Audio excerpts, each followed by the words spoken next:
뒤늦은 폭로로 고통받는 스타들, 다음으로 얘기해 주실 분은 누구인가요? 네, 정말 하루가 다르게 충격적인 폭로가 이어져서 많은 분들을 놀라게 하고 있는 코미디언 김병만 씨입니다. 다툼을 이어가고 있는 대상, 다름 아닌 전 아내의 분이고요. 정말 말 그대로 진흙탕 싸움을 하고 있습니다. 너무도 충격적인 얘기들 저도 사실 많이 놀랐는데 전처라고 하시면 이 두 분은 이미 이혼을 한 상태인 건가요? 결론부터 말씀드리지만 둘은 이미 오래전부터 남남입니다. 두 사람이 일단 지난 2011년 김병만 씨가 7살 연상의 비연예인과 결혼을 했는데 지난해 연말이었죠. 오랜 별거 끝에 결혼 12년 만에 파경했다는 소식이 전해졌습니다. 두 사람은 이미 2019년에 재산 분할 등을 두고선 이혼 소송을 진행을 했고 대법까지 간 끝에 2020년 모든 소송이 마무리됐습니다. 즉 지금은 명백한 남남이라는 거죠. 그러면은 이미 이혼하고 4년이 지난 상황이고 2023년에야 그 사실이 알려진 거군요. 네, 맞습니다. 2023년 이혼 소식을 전하며 아내와 떨어져 산 기간이 길었기에 자연스럽게 정리가 됐다라면서 갈라서게 됐지만 응원하는 관계로 남았다라고 밝혔습니다. 지금 말씀도 그렇고 지난해 입장 발표문만 보면 원만하게 잘 헤어지신 것 같은데요. 근데 갑자기 폭로전이 시작이 되어버렸습니다. 자, 따져보면 이혼은 5년 만의 일인데 이게 대체 어떻게 된 일인가요? 네, 말씀대로 부부관계는 5년 전에 끝났어요. 근데 왜 지금 와서 폭로가 나오냐? 이 내용을 타임라인대로 한번 정리를 해보겠습니다. 먼저 전처 A씨가 지난 11월 12일 한 언론 매체와 단독 인터뷰를 나눴는데 여기서 김병만 씨에 대한 강도 높은 폭로를 쏟아냈습니다. 지난 10월 김병만 씨가 방송에 출연해 이혼에 대해 언급한 내용 때문이라고 밝혔는데 이게 본인 입장에서 납득할 수 없다는 건데 제가 볼 때 또 하나의 이유는 있는 것 같습니다. 김병만 씨가 이혼 후에 아내에 대해서 여러 가지 고소장을 제출했는데 이 고소에 대해서 지난 9월 불송치 결정이 내려졌습니다. 결국 아내 입장에선 이제 반대로 본인이 억울하다고 싶은 얘기를 본격적으로 하기 시작한 거죠. 자, 그렇다면 그 전에 방송에서 어떤 내용을 언급을 했는지가 궁금합니다. 아내분이 뭐 어떤 결심을 하게 된 이유가 있을까요? 김병만 씨가 일단 당시 방송에서 했던 얘기는 2011년 결혼 후에 1년 만에 2012년 별거를 시작을 했고 10년의 별거 기간 중에 여러 차례 이혼 얘기를 계속했지만 상대가 들어주지 않아서 이혼 소송을 할 수밖에 없었다고 얘기를 했습니다. 근데 이 전처 A씨는 김병만 씨가 방송에서 한 이야기가 사실과 다르다라는 반박을 하고 계신 거죠? 네, 일단 전처 A씨 같은 경우에는 결혼 1년 만에 별거를 시작한 것도 그리고 약 10년간 별거를 지속했다라는 것도 모두 사실이 아니다라고 주장했고요. 이혼 이야기를 계속해서 꺼냈다라는 김병만 씨의 주장 역시 거짓이다라고 얘기를 합니다. 결혼 중 이혼 이야기는 전혀 들은 적이 없고 2019년도에 김병만 씨가 갑작스럽게 이혼 소송을 제기해서 너무 당황스러웠다라고 자신의 신경을 이야기했습니다. 얘기가 정말 정반대입니다. 그러니까 김병만 씨가 얘기한 내용을 전부 반박을 한 건데요. 별거도 이혼 요구도 사실이 아니다. 이게 어떻게 된 겁니까? 이 A씨분이 이렇게 얘기를 했어요. 아이가 입시생이기 때문에 생활 패턴이 안 맞아서 아이 공부에 문제가 생길까 봐 당시 김병만 씨가 매니저 숙소를 왔다 갔다 하면서 지내서 이게 특별히 별거라고 생각하지 않았다. 그리고 집에 오지 않는 날들이 길어지면 그냥 바쁜가 보다 생각하면서 지냈는데 갑자기 이혼 소장이 온 것이고 본인은 별거에 합의한 적이 절대 없었다라고 주장하고 있습니다. 근데 서로의 생각이 다른 건 확실한 것 같고 평범한 부부랑도 좀 다른 느낌이 드는 것도 좀 맞는 것 같고 근데 결혼하자마자 입시생 자녀가 있다라는 거 요거 무슨 좀 사연이 있는 것 같은데요. 네, 2011년 결혼 당시에 김병만 씨는 초혼이었는데 당시 전처는 3번째 결혼이었습니다. 앞선 결혼에서 낳은 딸 1명이 있었는데 맨 처음 결혼할 땐 초등학생이었고 그 아이가 성장해서 입시생 자녀가 됐던 거죠. 네. 그런데 또 김병만 씨는 A씨와 결혼하면서 이 딸을 친자와 같은 지위를 부여하는 친양자 입양을 해서 정식으로 아버지가 됐던 거죠. 네, 뭐 지금까지의 내용만 보면은 이혼한 부부 사이에 있을 수 있는 이견 다툼 정도로 보입니다. 근데 문제가 그 다음부터인 것 같은데요. 좀 자극적인 내용들이 폭로됐죠. 네, 지난 7월에 김병만 씨가 전환의 폭행 혐의로 피소돼서 검찰에 송치됐던 사실을 폭로를 한 것입니다. 또 이에 덧붙여서 결혼 전인 2010년 3월부터 2019년 6월까지 수년간 가정사 문제로 다퉜고 그때마다 김병만 씨에게 상습적으로 폭행을 당했다고 주장을 했습니다. 내 머리채를 잡고 목을 조르고 발로 걷어찼다는 건데요. 또 게다가 딸도 본인이 맞는 장면을 4차례나 본 적이 있다고 주장하면서 이 지금 보시는 폭행 증거 사진과 함께 20회에 걸친 진료 기록서를 제출을 하면서 김병만 씨를 고소하게 됐다고 밝혔습니다. 이게 만약 사실이라면 왜 그렇게 오랜 시간 참았는지에 대해서도 털어놨는데요. A 씨의 주장에 따르면 김병만 씨가 이 잘할 때는 나를 공주 왕비 모시듯이 잘해줬다라는 거예요. 그래서 이 폭행을 당하는 그 시간만 참고 지나가면 또 괜찮다라는 생각을 했다라고 합니다. 그리고 또다시 이 일정 시간이 지나면 잔인한 폭행이 시작됐고 그 기간이 무려 9년이었다라고 현재 주장을 하고 있는 상황입니다. 자, 이에 대해서 김병만 씨는 어떤 입장을 밝혔습니까? 네, 김병만 씨 소속사에서 언론 매체를 통해 입장을 밝혔는데요. 결혼 전과 후에 그 어느 때도 폭행은 없었다라고 주장을 했고요. A 씨가 주장하는 폭행 시기에 김병만 씨는 정글의 법칙 촬영이 있었기 때문에 해외에 있었다는 겁니다. 그리고 그 부분을 출입국 확인서로 경찰과 검찰에 제출을 해서 이미 입증이 끝난 상태라고 폭행 사실을 전면 반박했습니다. 검찰에서는 들여다보고 결국은 이걸 무혐의로 결론을 냈습니다. 무혐의로. 결국은 사진 출처, 촬영 일시, 장소 모두 불분명하다는 거죠. 이 부분은 명백한 증거로 받아들여지기 어렵다라고 판단을 한 것으로 보여요. 그리고 이와 함께 이 A 씨가 김병만 씨를 강간 치상 혐의로 고소한 건 역시 증거 불충분으로 무혐의 처분이 났습니다. 네, 전처 A 씨가 고소한 건에 대해서 모두 무혐의를 받은 거면 김병만 씨가 역으로 A 씨를 명예훼손이나 허위사실 유포 등으로 고소할 여지도 있는 걸까요? 이에 대해서 새로운 주장을 또 내놨습니다. 이 전처 A 씨가 법원에 허위 고소를 한 것은 이혼 소송에서 재산 분할로 인정한 돈을 김병만에게 주지 않기 위함이다라고 이야기를 한 거예요. 근데 상대방이 위자료를 안 주니까 받으려고 소송하는 경우는 많은데 돈을 안 나눠주려고 고소를 했다는 게 무슨 말일까요?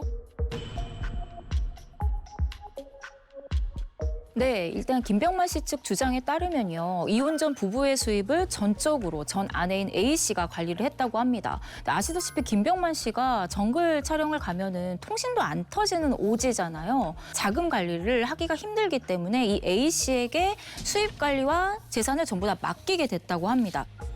이혼 소송 중이었던 지난 2019년입니다. 김병만 씨가 이제 경제권을 되찾겠다고 하니까 그때부터 A 씨가 그 얘기를 듣자마자 바로 거래은행을 돌면서 계좌이체 의뢰서를 위조했다고 하고요.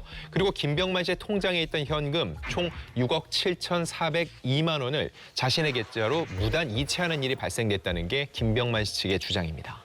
자, 그렇다면 인출해간 돈도 각자의 기여도에 따라서 법원의 판단대로 재산 분할을 해서 나눠야 되는데 이게 지금 인출한다고 하면 이게 엉켜버리는 거잖아요. 네, 그렇죠. 이 결국 법원 1심 판결에서 A 씨가 김병만 씨에게 몰래 무단 인출한 현금 6억 7천여만 원을 포함해서 이혼 소송으로 재산 분할이 결정된 금액 10억 원, 그리고 부동산 2억 원까지 총 18억 원을 지급하라는 명령이 내려졌는데요. 하지만 이 전처 A 씨는 이 의무를 이행하지 않았고 이 재산 분할로 인정한 돈을 주지 않기 위해서 폭행 혐의까지 씌워서 나를 고소를 했다라는 게 김병만 씨의 주장입니다. 그럼 어쨌든 전처가 김병만 씨의 그 명예 통장에서 6억 7천만 원을 인출한 건 사실이네요. 그 큰 돈을 빼간 특별한 이유가 좀 있어 보이기도 하네요. 예. 특별한 이유가 있다고 본인은 입장을 밝혔습니다. 이 A 씨가 인출 경위에 대해서 억울하다는 입장을 밝혔는데 김병만 씨가 강남에 내 집 마련을 하는 게 소원인 사람이었다는 거예요. 그래서 보증금 6억 7천만 원에 3, 4억 정도 대출을 받아서 강남에 집을 하나 사려고 했던 거다.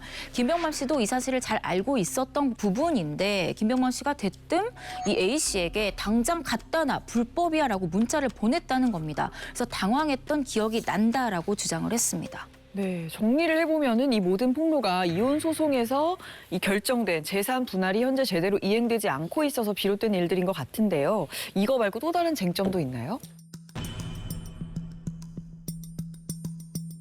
김병만 씨 주장에 따르면 이 전처가 재산 분할 결정 금액을 김병만 씨에게 지급하지 않는 대신 현재 김병만 씨 이 호적에 올라 있는 A 씨의 딸을 파양하는 데 동의한다. 이런 것이었다는 거죠. 그러니까 요약을 하면은 김병만 씨의 호적에서 자신의 딸을 데려오는 대신 돈은 안 주겠다. 이런 건가요?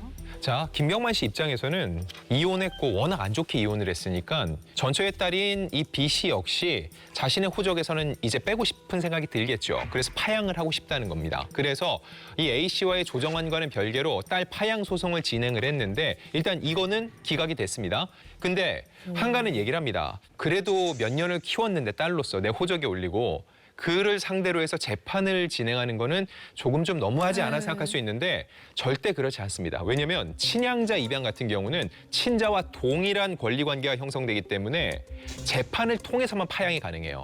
김병만 씨 입장에서는 이 전처 A 씨와의 모든 관계를 끊기 위해서는 B 씨를 호적에서 이렇게 내보내기 위해서 결국은 재판을 할 수밖에 없는 상황이라는 거죠. 네, 그러면 파양 소송은 이미 진행했는데 전처가 파양에 동의하는 대신에 돈을 안 주겠다라는 조정안을 제시했다는 거는 무슨 말이죠? 네, 바로 김병만 씨가 패소를 했기 때문인데요. 이 패소 이유는 일단 자녀의 의견도 중요하잖아요. 이 현재 성인이 된 A 씨의 딸이 파양을 원하지 않았기 때문이고요. 김병만 씨 측 주장에 따르면 이런 전후 상황을 모두 알고 있는 전처 A 씨가 이 재산 분할 지급 금액을 변제해주면 그래, 딸 파양해 줄게. 그런 조정안을 제시했다는 겁니다.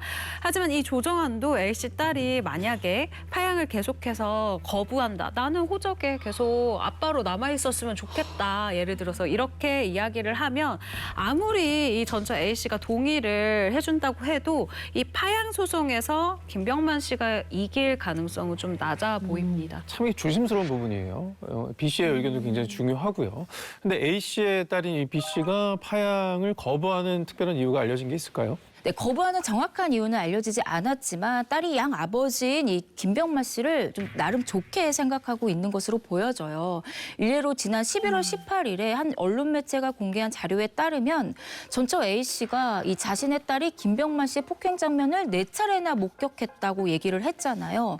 그런데 당시 이 딸이 가정법원에 제출한 사실 확인서에는 그분 김병만은 제게 정말로 최선을 다해줬습니다. 저를 이만큼 잘 키워주시고 오래도록 큰 사랑과 은혜를 베풀어 주셨습니다. 김병만 아버지는 참으로 고마우신 분입니다. 라고 얘기를 했습니다. 야, 참, 좀 상황이 많이 굉장히 너무 복잡합니다. 복잡하긴 한데 좀 안타깝긴 하네요. 근데 일단은 평소에 가정폭력이 있었다라는 그 어머니인 A 씨의 주장과는 상반되는 내용이긴 하네요. 일단 그리고 전처 A 씨 역시 김병만 씨가 평소 딸에게 잘해준 점 다 인정을 했습니다. 그렇기 때문에 지금 이 상황이 더욱더 안타까울 수밖에 없고 조금 더 제가 둘의 이 관계가 좋기 때문에 더욱더 조심스러우면서도 현실적인 말씀을 해드리면 일단 친양자는 그냥 친자라고 보시면 돼요. 그러면은 향후 이혼을 했음에도 불구하고 피 한 방울 섞이지 않았지만 상속권은 고스란히 같습니다. 이런 여러 가지 상속까지 따져봤을 때 김병만 씨가 지금 A 씨와의 모든 인연을 확실하게 끊고 싶으면 이 A 씨를 호적에서 내보내는 게 합리적인 판단이라고 생각을 하는 것 같습니다. 이야기가 정말 복잡해져만 가고 있는 것 같습니다. 날이 갈수록 새로운 주장들이 제기가 되고 있는 상황 속에서 뒤늦게 또 밝혀진 충격적인 내용이 또 있다고요.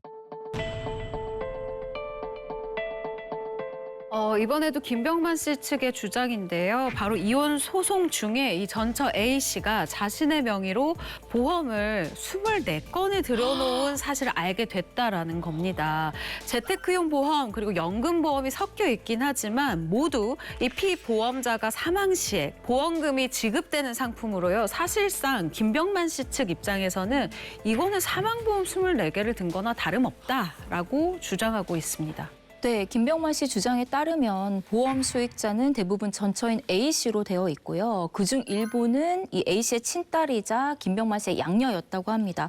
이 중에 일부는 현재 해지가 된 것으로 알고 있어요. 그런데 김병만 씨가 현재 남은 보험을 반환해달라는 소송을 보험사에 제기를 한 상황이고요. 그게 또 가입이 된다는 것도 좀 놀라워요. 그러니까요. 본인 그래서 동의가 저는 없이. 이게 이해가 안 가는 게 김병만 씨가 자신의 이름으로 보험이 들어져 있다라는 걸 전혀 몰랐다는 건가요? 전혀 몰랐다고 하고요. 가입이 안 돼요. 본인이 모르면 안 되는 게 이게 맞습니다. 이해가 안 그게 되잖아요. 네. 보험법에 다 그렇게 되어 있잖아요. 그럼요. 네. 자, 그럼 어떻게 알게 된 거냐? 이혼 소송을 하면은 서로의 재산을 다 알아야지 이거를 균등하게 배분할 수 있잖아요. 네. 그래서 금융거래정보 제출 명령을 통해서 파악을 하는데 이때 부부가 가입해놓은 보험이나 예금을 알려준다는 거죠. 김병만 씨는 이 과정에서 자신의 명의로 가입된 보험의 개수, 종류, 수익자에 대해서 처음 알게 됐다고 하고요. 매달 낸 보험료만 수백만 원이었다고 하는데 내가 원화에서 든 게 아니다. 즉 이거는 위조됐다. 그래서 그 전처, 아울러 보험 설계사도 나를 보지 않고 이거를 임의로 가입했다. 그럼 낸 보험료를 100% 돌려받을 수 있거든요. 이런 것 때문에 김병만 씨가 꽤 긴 싸움을 할 수밖에 없는 거예요. 네, 뭐 아무튼 뭐 보험이라는 게 사실 재테크를 위해 필요한 부분이기도 하고 가족의 건강을 위해 보험을 드는 건 뭐 당연한 일이겠지만 본인의 동의 없이 이게 들어져 있다는 게 좀 문제인 것 같습니다. 자, 이에 대해서 전처 A 씨도 어떤 입장을 밝혔는지가 궁금한데요. 일단 언론 매체 인터뷰를 통해서 뭐라고 했냐면 남편 몰래 사망보험을 수십 개나 들었다는 건 말도 안 되는 주장이다라고 반박을 했습니다. 혼인 후에 가입한 사망보험 등은 불과 4건이고 나머지는 주택화재보험, 자동차 보험 등이다라고 했고요. 김병만 씨는 일단 우리 집의 가장이고 나도 나이가 있어서 여유 있게 보험을 들어야 한다고 생각했다. 일단 연예인들은 미래가 불안정하지 않겠나. 이 투자 성격으로 적금 대신 들어놓은 것도 있다라면서요. 이 맹세코 김병만 씨 명의로 몰래 사망보험을 가입한 적은 없다라고 단언을 했어요. 네, 그리고 김병만 씨가 보험 가입 사실을 몰랐다는 것에 대해서도 반박을 했습니다. 당시 김병만 씨가 스케줄로 바빠서 보험 설계사가 직접 개그 콘서트 촬영장을 방문해서 보험 가입 내용에 대해서 충분히 설명하고 자필 서명을 직접 받았고 설계사가 쓴 사실 확인서도 있다라고 주장하고 있고요. 반면 김병만 씨는 나도 모르게 가입된 보험이기 때문에 보험사를 상대로 그간 납부했던 것을 전부 다 돌려달라고 소송을 하고 있는 상황인 것입니다.